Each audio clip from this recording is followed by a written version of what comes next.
Hoje temos, hoje, né? Isso. Hoje temos a definição do grupo G e a definição do grupo H.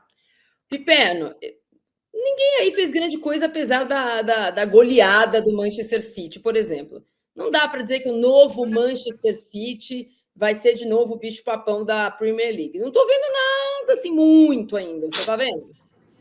Não, por enquanto não.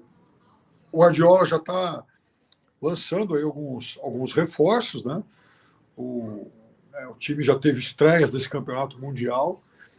Mas eu também, Marília, estou meio desconfiado. E aí uma parte do jogo da Inter ontem me aumentou um pouco essa desconfiança de que, encerradas as 2 primeiras rodadas, alguns times da Europa passaram a ter um diagnóstico melhor do futebol jogado no resto do mundo. Uhum. E aí aquela história, gente, olha, é o seguinte, acabou a folia, né? Os caras também sabem jogar. Então, a gente precisa estar mais focado, levar mais a sério esse negócio. Não que estivessem jogando com desleixo, enfim, não é isso exatamente. Mas acabou o fator surpresa. Todo mundo sabe agora como todo mundo joga. E eu acho que a tendência desses grandes times eu acho que chegou o momento do viés de alta, vai. Você acha? Eu acho. Inter, Bayern de Munique, PSG, Manchester City. Eu acho que eles têm muito mais futebol para mostrar do que foi exibido até aqui. Mas, Pipo, também, assim, quando a gente fala assim, todos brinquei aqui no começo, patriotar, todos os brasileiros classificados, os argentinos não, uau, olha a diferença, o futebol da América do Sul, ok. Também são os representantes brasileiros, são times que disputaram e ganharam títulos nos últimos 4 anos. Não é o caso do Boca e não é o caso do River. Então, também temos claro. Temos que dizer que não é o atual campeão argentino, nem o melhor campeão jogador, nem o melhor time argentino no momento, e esses times argentinos jamais chegaram nem. O último vez que chegou numa final foi em 2019, o River. Faz um tempinho que um time argentino não ganha um campeonato sul-americano. São 6 Libertadores seguidas conquistadas. A Argentina até fazendo fila e colecionando caneco. Mas no caso da Europa, também é verdade, Pipo, que tirando uma catástrofe hoje com o Real Madrid, todos os melhores que foram, e não são os melhores que estão lá, se classificaram, Pipo. Então, o campeão português não foi. O melhor português era o Benfica, se classificou em primeiro. Não jogou nada, não jogou, mas se classificou em primeiro. Da Inglaterra, Chelsea e Manchester City fizeram uma temporada ridícula. 24, 25. Estão classificados. Certo? Certo. A Bayern de Munique, classificado. A Inter de Milão tomou de 5, classificada. Então, assim, também tem uma coisa que os europeus caindo aos pedaços estão se classificando. Também tem que ver o outro lado da moeda. Tem uma única decepção entre os europeus até aqui, que foi o Atlético de Madrid, ponto. Quer dizer, em relação a isso, eu acho que eu concordo inteiramente com o diagnóstico que você fez, porque muito se falou, puxa, somos de novo a capital mundial da bola. Calma. Quer dizer, para mim não tem... A única surpresa é realmente o Botafogo passar no lugar do Atlético de Madrid por conta da épica vitória do Botafogo contra o PSG. E repito, senão vão pegar algum corte aí e falar, o cara está aí, enfim, sei lá, diminuindo o feito aí do Botafogo. Não se trata disso. O Botafogo foi incrível. O que eu estou dizendo é que essa foi, de fato, a única surpresa. O Botafogo eliminar o Atlético de Madrid.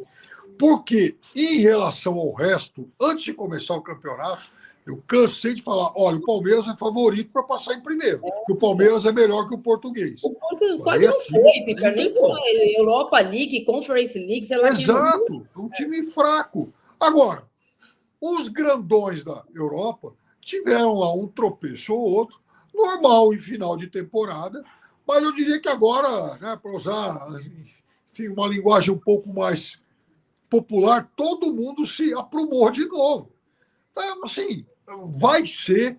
Olha, não se iludam. Vai ser um campeonato mundial disputado basicamente entre os europeus, nessa fase agora de mata, enxertado por um time ou outro aqui do Brasil. Quem sabe vai ter um intruso nas quartas e, eventualmente, 2. Mas nas quartas a gente vai ter um 7-1 ou um 6-2. Então, por isso que aí assim, eu vou repetir o que eu já falei aqui, não é novidade, ó, o campeão inglês não tá, o vice-campeão inglês não tá, o campeão espanhol não tá, né, o semifinalista da Champions, Barcelona, talvez o melhor time, que mais encantou no final ali, não tá, o Napoli não tá, então, não é que não são os melhores europeus em atividade, pelo menos no final, o único que é em conteste é o Paris Saint-Germain, mas a própria Inter de Milão, ela foi, depois da passagem do Pipo, principalmente, ela foi derretendo de abril para frente. Depois da classificação daquele jeito contra o Barcelona, Piper, não jogaram mais nada contra ninguém. Perdeu o título italiano, deixou escapar. Né? Aliás, perdeu o título italiano na penúltima rodada em casa. Ganhava da Lazio e tomou um gol em cima da hora, e isso foi o que fez a diferença no final. Então, foi a Inter, sim, que tropeçou. Né? Jogou pelo alto um título italiano e deu aquele vexame na final da Champions. Até então, era um time muito forte, um time que vinha jogando, e é um time muito forte, né? Mas que vinha jogando muito, mas teve aquele, digamos, aquela quinzena, aquele mês de instabilidade que acabou sendo fatal. Agora, o que eu quero dizer é que todos esses europeus que estão disputando, Pipo, tirando o Paris Saint-Germain e o Bayern de Munique, não chegaram jogando bem. O Real Madrid terminou a temporada perdendo para todo mundo. Exato, nenhum deles é campeão. O Atlético de Madrid, idem. A Inter de Milão, idem. Então, os melhores europeus perderam para todo mundo. Não ia chegar no Mundial e ia ser, nossa, olha como eles jogam.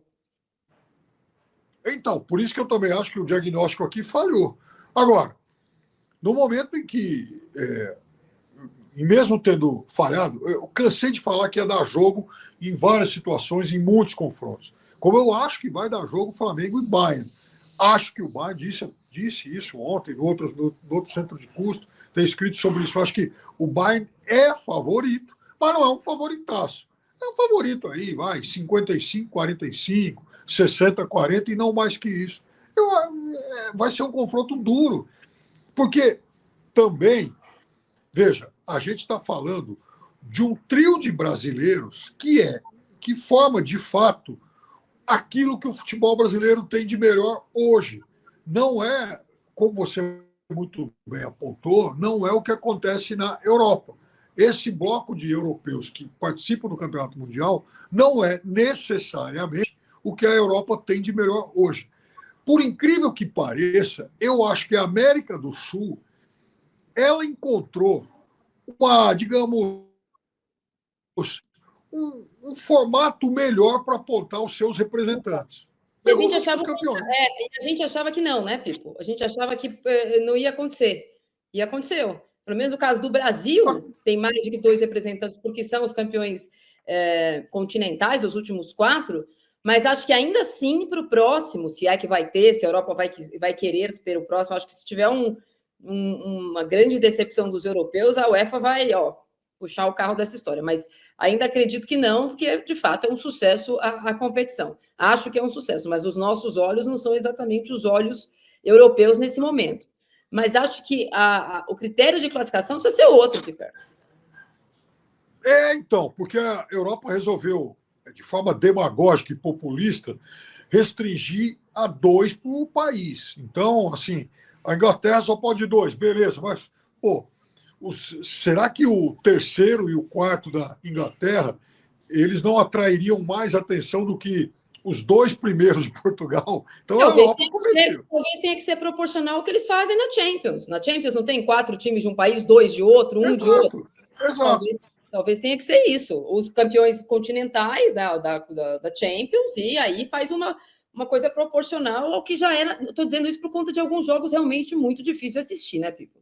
Tem. Agora, você imagina o seguinte: a Europa fazendo alguns ajustes aí na escolha dos seus representantes, excediando o próximo Mundial. Aí pode ser que. Aí a gente vai ter um negócio sensacional, né? Porque ou um campeonato que acontece lá nos Estados Unidos, ele naturalmente não vai ter tanta audiência assim lá na Europa, porque tem jogo na Europa que está começando às 3 da manhã lá. Então, é claro que isso prejudica. Agora, você imaginou uma Copa do Mundo como essa? Inglaterra, Alemanha, Espanha. A mobilidade urbana. Eu posso contar de amigos meus que estão nos Estados Unidos tendo muita dificuldade. Por exemplo, o meu compadre... Seattle ou Miami, não é pertinho?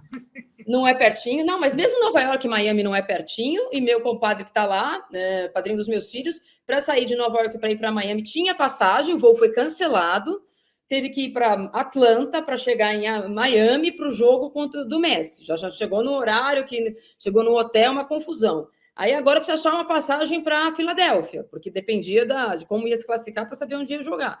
Então, mobilidade muito ruim, diferente na Europa, que você cata um trem e chega em qualquer lugar da Europa. Exato, é isso aí. Eu não estou sendo vira-lata, mas acontece, principalmente se for num país pequeno como a Espanha. Aí vai ser um sucesso mesmo.